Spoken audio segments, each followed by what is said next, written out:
We kick things off with our international correspondent, Alex Newman. Alex, you are a rising superstar. We love working with you. Thanks for being with us today. You look better in a beard than I do, so hey, it's a win-win-win for you.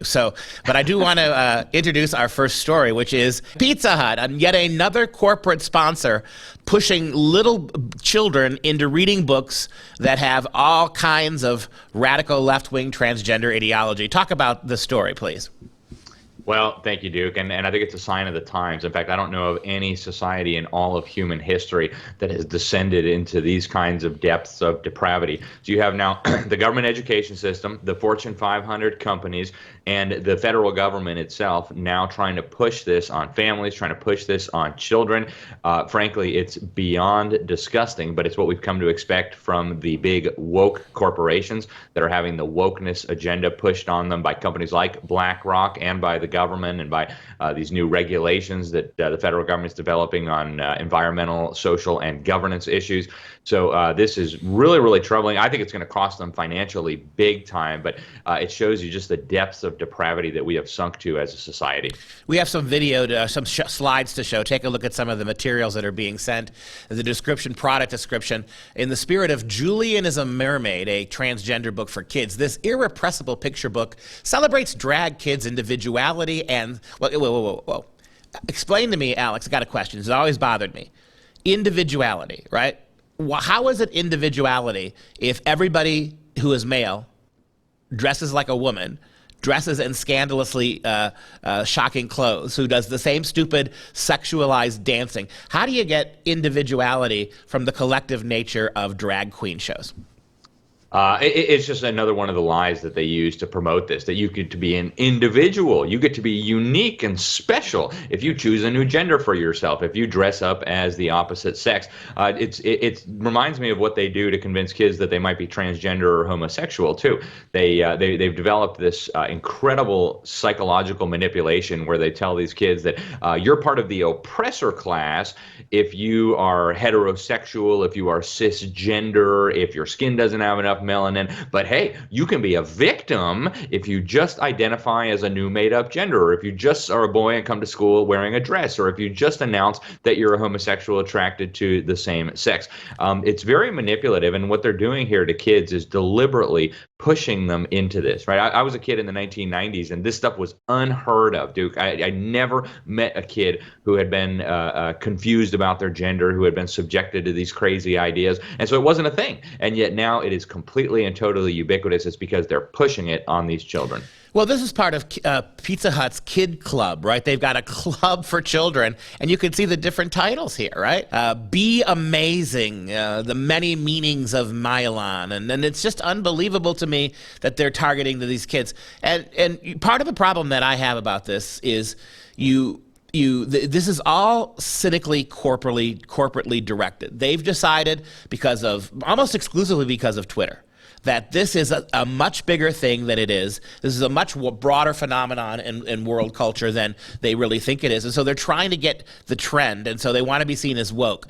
And in many respects, the problem, Alex, is the vast majority of moms and dads who, if they stood up and vocalized what they believed, they not only would Pizza Hut have to drop what they had done, they'd have to go back the other way, just like we're seeing with State Farm, right? State Farm, like a good neighbor, State Farm is there. You get these soulful black female singers, right? Like a good neighbor, State Farm, as all these creepy commercials about how we're plugged into your family, we want to protect your house. Oh, and by the way, here's when you're not looking, a whole shelf of transgender books for your 5-year-olds.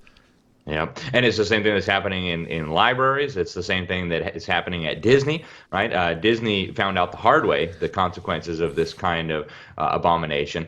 But, it's become so ubiquitous. And I think you're right, too. A big part of it is due to the false impression of reality created by rigged algorithms at social media giants like Twitter, fake news reporting by the media giants. If you go out and actually talk to regular people in your community, there are very few people who support this. I know we'll talk about it in a little bit, but this is even happening at the school level. My story for this week at FreedomProject deals with exactly this sexualization of children, this effort to encourage children to get involved in queerness, queerness and transgenderism and drag queens and all the rest of it. It really is disgusting, Duke. And I think a lot of these companies are going to find out the hard way that this was a very, very poor decision. And I think it's all the other absolute reality about this is when you scratch the surface of this transgender engineering, the real culprit isn't even necessarily America, it's Christianity. This is an attack on Judeo-Christian values. There is no doubt about this. This is attack on traditional religion, the Judeo-Christian values of American culture.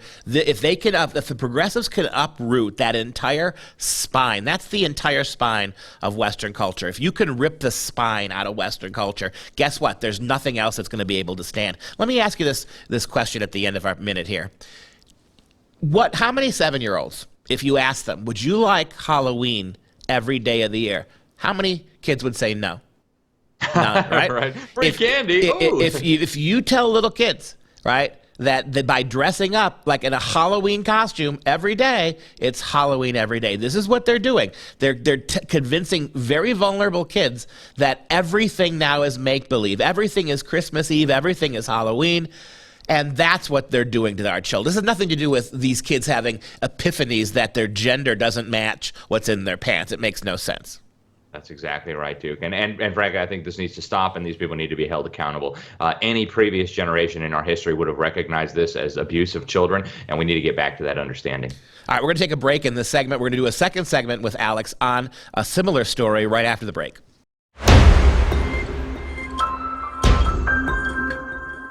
Back with Alex Newman. Alex, thanks for being with us again. So on top of what we just got done looking at, what corporations are doing, places like Pizza Hut, how about what's going on in Kenosha, Wisconsin, just down the road from me, where we have a queer group seeking children to perform in a drag show. See, it's not enough now. Notice the development. Used to kids were dragged to these things. Now they have to, then they were participating by slipping dollar bills to the dancers in adult bars. Now the kids themselves have to be the drag queens. Yeah.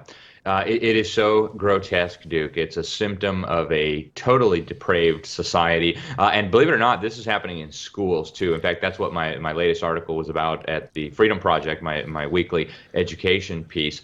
They are literally recruiting children to perform in drag.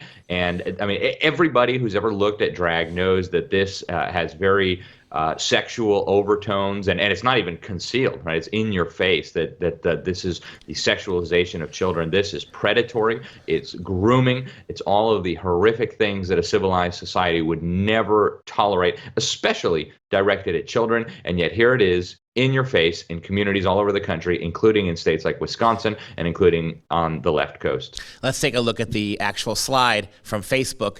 Are you a LGBTQ artist/entertainer under the age of 18? Do you want a chance to perform on a stage? Well, here it is, folks. Kenosha Pride is holding a youth-staged event on July 10th at Kenosha Pride. We want to give you the time to shine. If you or your children has an interest, you can direct message me on Facebook, and there you go. There are some of the underage children that are participating in this kind of nonsense. It is absolutely self-indulgent tripe. It's worse. I mean, this is worse than blackface was.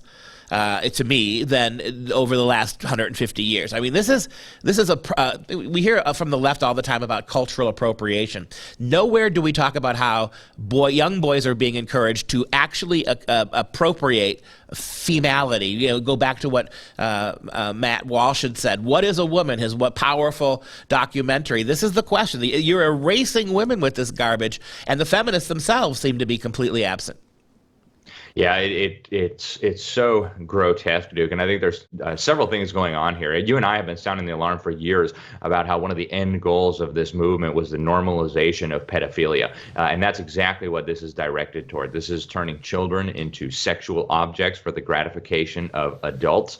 It is so sick. It is so reprehensible that, again, I think a civilized society would prosecute things like this. And then there's another element, too, and you hit the nail on the head with the feminization of men and boys, right? The establishment, the totalitarians that are working to undermine our society, that are working to undermine our system of constitutional Republican government, they recognize that masculine men are who love their families, who love their liberty, who love their country, who aren't dependent on the government, are the primary obstacle to their takeover. Men have always been valiant, brave, courageous men have always been the ones who have fought battles for freedom, including in our history, right? Our nation was founded by manly, valiant men with incredible courage, with backbones of steel. And so they think that by feminizing all the little boys, by brainwashing all the little boys, by telling them that it's wonderful and glorious and amazing to dress up as grotesque caricatures of women.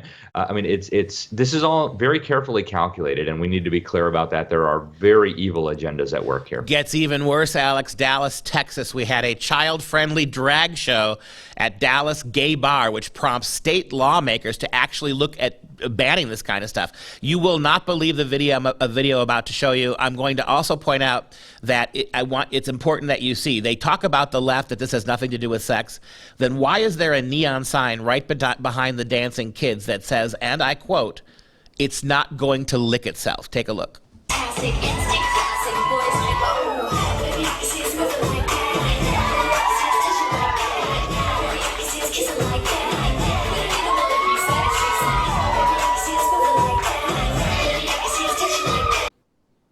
You know, if you went to a bar to see little kids do that, if they actual little girls doing that, you'd be embarrassed. You'd be embarrassed for the little girls. It's inappropriate. You'd be embarrassed that they were at a bar doing it. It seems all out of place unless it's little boys pretending to be girls, and then all of a sudden this is just great fun. I mean, this is now ubiquitous, and it's happening backed by taxpayers. It's happening in public schools. It's happening in public libraries. It's happening in the big corporations. And parents, if you don't protect your children from this, nobody's going to do it for you. The very same government that you would think would normally be in charge of protecting children from something like this is participating and promoting this madness. So, folks, it's up to you. I think it's really interesting that they start at age 0, which tells you all you need to know. Whenever you're starting to go after kids at age 0, you know you're dealing with ideology. And one last thing I'll throw at you. If every single mom and dad who watched Top Gun 2 and reveled in masculinity and American patriotism, if every one of those moms and dads fought this issue, would be over tomorrow. Alex, thank you so much for your time today. And hey, excited, we're going to see you again tomorrow to continue this discussion. Thank you.